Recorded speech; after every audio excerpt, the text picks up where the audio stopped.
Ապարանում վաղ առավոտյան հայկական զուռնան ու դհոլն են քաղաքացիներին արթնացրել։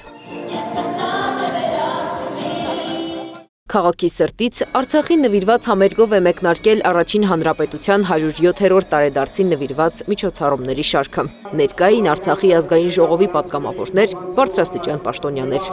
Սա իր մեջ շատ մեծ խորհուրդ է պարունակում հենց այս ձևով դիմավորել այս օրը,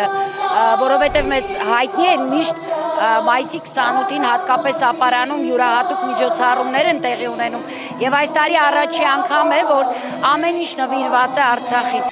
107 տարի առաջ այս օրերին ճակատամարտը գլխավորում էին նաև առաքելական եկեղեցու հոգևոր հայրերը։ Մկրտիչ եպիսկոպոս Պրոշյանն իր շնորհավորական խոսքում հիշատակելով նրանց ընդգծում է հոգևորականների դերը նաև այսօր։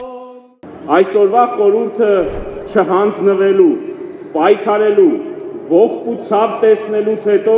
գլուխը վեր բարձրացնելու, հավատքով լցվելու, հույսով ապրելու եւ այդ հույսը դարձնելու գործ։ Ապարանի սրտից մեկնարկեց շքերթ դեպի վերածնունդ հուշարձան կոթող։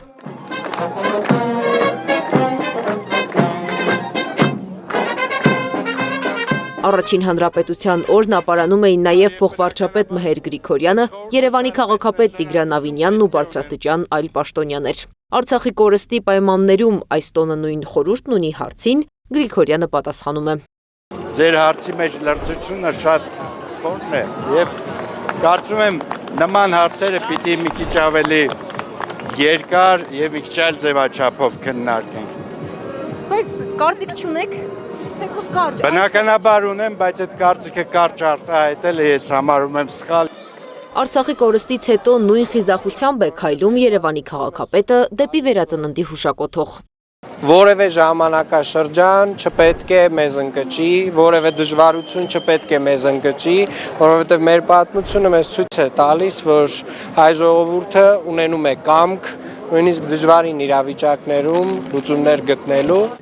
Ապարանի շքերթի ճանապարհը միավորել էր իշխանականներին ու ընդդիմադիրներին։ Ապարանի մարտի միասնությունն է հիշեցնում։ Բոլորովին սա կեղծ ու խիստ տարբերվող է, նշում է Բագրատ arczepiskopos Գալստանյանը։ Այս չարիքները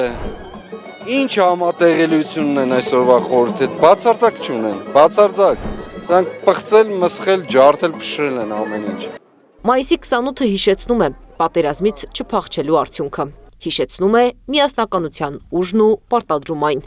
Եթե ճակատամարտերում հայերը պարտվեին, վերջի մեր ամրոցը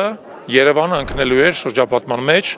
եւ մենք չգիտենք թե մենք այսօր այստեղ կանգնած կլինենք ընդհանրապես թե չէ, ընդհանրապես Հայաստան կլիներ քարտեզի վրա թե չէ։ Սա իսկապես ճակատագրական պահ էր։ Անկախության օրն այս տարի սկսել է Արցախով, ցավով, բայց հավատով, որ հաղթանակը կրկնվում է, երբ պատմությունը հիշում ես, չկրկնելով նրա սխալները։ Անի Աբաղյան, Մհեր Դավթյան, Նոնա Գևորգյան, ABC Media։